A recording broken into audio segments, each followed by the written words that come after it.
hi, hi. Hi to his followers and subscribe his channel, like a video and comment on. Hello ఎవరు inter complete అయిన చాలా మంది students and అలానే ఎంసెట్లు ఎవరికైతే మంచి ర్యాంక్ రాలేదు వాళ్ళందరూ యూనివర్సిటీలో చదవాలనేసి అనుకుంటారు. మంచి కాలేజ్ కోసం సెర్చ్ చేస్తూ ఉంటారు. సో ఈ వీడియోలో యూనివర్సిటీలో హాస్టల్స్ ఎలా ఉంటాయని క్లియర్గా డిస్కస్ చేస్తాను. అందుకోసం నేను హాస్టల్ టూర్ అయితే చేస్తున్నాను అనమాట. సో ఈ వీడియోలో హాస్టల్ గురించి లేదంటే జిమ్ గురించి స్పోర్ట్స్ గురించి ప్రతి ఒక్కటి క్లియర్గా డిస్కస్ చేస్తాను అండ్ అలానే చూపిస్తాను. వీడియో లాస్ట్ వరకు చూడడానికి అయితే ట్రై చేయండి. వీడియో చాలా ఇన్ఫర్మేటివ్గా ఉంటుంది. అండ్ అలానే మీరు ఏదైతే కాలేజ్కి వెళ్తున్నారో ఆ కాలేజ్ రిలేటెడ్ స్టూడెంట్స్ చాలా నెగిటివ్ అయితే ఉంటారు. అలాంటప్పుడు మీకు ఏ కాలేజ్ నచ్చితే ఆ కాలేజీలో వెళ్ళండి, మంచిగా కోడింగ్ అండ్ స్కిల్స్ అనేది నేర్చుకోండి. ఓకే, ఇంక వీడియో అయితే స్టార్ట్ చేస్తాను. ఈ రూమ్ వచ్చేసి 3 షేరింగ్ అనమాట. ఇందులో ప్రతి ఒక్కటి 3 ఉంటాయి. స్విచ్ బోర్డ్స్, టేబుల్స్, కబోర్డ్స్ అన్నీ ఎవరికి వాళ్ళకి ఇండివిజువల్గా ఉంటాయి. నేను ఇక్కడ వీడియోస్ అయితే చేస్తాను అనమాట. అండ్ అలానే బాల్కనీ కూడా ఉంటుంది అనమాట. రూమ్లోనే చాలా పీస్గా అయితే ఉంటుంది. అండ్ అలానే ఇక్కడ క్లాత్స్ కూడా ఆరేస్తాము. ఇంకా క్యారిడోర్లో చూసుకున్నట్లయితే ఇక్కడ కూడా క్లాత్స్ అయితే ఆరేస్తాము. ప్రజెంట్ కన్స్ట్రక్షన్స్ అయితే జరుగుతుందన్నమాట. బట్ హాస్టల్లో వైఫై అయితే ఉండదు. నెట్ కావాలంటే ఖచ్చితంగా మనం లైబ్రరీకి అయితే వెళ్ళాల్సిందే, తప్పదు. హాస్టల్లో అయితే రాదు, అది ఉంటుంది కానీ నెట్ రాదు. ఇంకా కిందకైతే వెళ్ళిపోదాం. ఇంకా గ్రౌండ్ ఫ్లోర్లో చూసుకున్నట్లయితే వాషింగ్ మిషన్ కూడా అవైలబుల్గా ఉంటుందన్నమాట. 15 రూపీస్ పే చేస్తే అరౌండ్ 40 మినిట్స్ అయితే యూజ్ చేసుకోవచ్చు. ఇంకా రూమ్స్ బయట అయితే ఇలా ఉంటుంది అనమాట. ఇంకా గ్రౌండ్కి అయితే వెళ్ళిపోదాం. హాస్టల్ నుంచి ఒక 5 మినిట్స్ ట్రావెల్ చేస్తే అక్కడ జిమ్, ప్లే గ్రౌండ్స్ ఇలా ప్రతి ఒక్కటి ఉంటుంది అనమాట. ప్రతి ఒక్కటి చూపిస్తాను. సో ఇంకా వెళ్ళిపోదాం. జిమ్ బయట బ్రో ఎక్సర్సైజ్ అయితే చేస్తున్నాడు అనమాట. ఇంకా లోపల ఎలా ఉంటుందో చూద్దాం రండి.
ఈ కనిపిస్తున్న ఏరియాలో 2 గ్రౌండ్స్ అయితే ఉంటాయి అనమాట. ఒకటి వచ్చేసి రన్నింగ్ ట్రాక్ అండ్ నెక్స్ట్ వచ్చేసి క్రికెట్ గ్రౌండ్ అనమాట. సో ఈ క్రికెట్ గ్రౌండ్ అయితే సూపర్గా ఉంటుంది.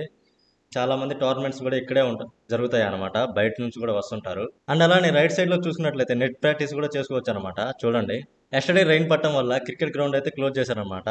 సో కప్పేశారు. సో ఇప్పుడైతే క్రికెట్ గ్రౌండ్ అనేది క్లియర్గా చూద్దాము. చూడండి, గ్రౌండ్ అనేది ఎంత బాగుందో, సూపర్గా ఉంది. అండ్ అలానే పిచ్ కూడా సూపర్గా ఉంటుంది. అండ్ అలానే ఎవ్రీ సండే ఇక్కడ టోర్నమెంట్ అయితే జరుగుతుంది అనమాట. సో ఈ సండే వీళ్ళైతే ఆడుతున్నారు అనమాట. బోత్ టీమ్స్ కాలేజ్ రిలేటెడ్ అయితే కాదు, బయట నుంచి అయితే వచ్చారు. సో వాళ్ళు ఎవరో కూడా మాకు తెలియదు. బట్ టోర్నమెంట్ అయితే ఎవ్రీ సండే జరుగుతూనే ఉంటుంది. అండ్ ఇక్కడ వచ్చేసి బాస్కెట్బాల్ గ్రౌండ్ అనమాట, చూసేయండి. అండ్ అలానే నెక్స్ట్ వచ్చేసి బాల్ బ్యాట్మెన్ కోర్ట్ అనమాట. సో ఇదైతే సూపర్ ఉంటుంది. ఇప్పుడు వాలీబాల్ కోర్ట్స్ దగ్గరికి అయితే వెళ్ళిపోదాం. చెప్పడం మర్చితిని, ఇక్కడ ప్రతి ఒక్క గేమ్ నైట్ టైమ్స్లో కూడా ఆడుకోవచ్చు అనమాట. సో నువ్వు ఎనీ టైం నైట్ 1 o'clock వచ్చినా సరే ఎవరు రిస్ట్రిక్ట్ చేయరు. ప్రతి ఒక్క గేమ్ ఆడుకోవచ్చు. నైట్ టైమ్స్లో కూడా చాలా ఫ్రీడమ్ అయితే ఉంటుంది. అది చాలా బెనిఫిట్ అనమాట. ఇక్కడ మా హాస్టల్ వాళ్ళు క్రికెట్ కూడా ఆడుతున్నారు, చూడండి. My friend outsider. Bolo hi. What are you doing, man? College tour. College tour, okay. Hi, hi. Hi to his followers and subscribe his channel, like a video and comment on. Okay. Okay bro. Okay. See you. Done. ఇప్పుడు left సైడ్లో చూసినట్లయితే ఇక్కడ football ground and hockey ground అయితే ఉందన్నమాట. So but మన తెలుగు వాళ్ళు especially south students cricket అయితే ఆడుతున్నారు అనమాట ప్రజెంట్ అయితే. ఇంకా ఫుడ్ అయితే చూసేయండి. మెస్ రూమ్ చూడడానికి బాగుంటుంది, బట్ తినడానికి అడ్జస్ట్ అయితే కావాలి. చూడండి ఫుడ్ అయితే ఇలా ఉంటుంది. బట్ లాస్ట్ ఇయర్ నుండి సౌత్ వాళ్ళకి సపరేట్ ఫుడ్ అయితే పెడుతున్నారు అనమాట. సో తెలుగు వాళ్ళకి తెలుగు ఫుడ్డే పెడుతున్నారు. సో ఇప్పుడైతే డీసెంట్ అనే చెప్పొచ్చు. ఇది వచ్చేసి సౌత్ మెస్ అనమాట. సౌత్ వాళ్ళకి సపరేట్గా అయితే ఉంటుంది. ఓకే, ఇంకా వీడియో అయితే లాస్ట్ వరకు వచ్చేసింది. ఇదే మా హాస్టల్ అనమాట.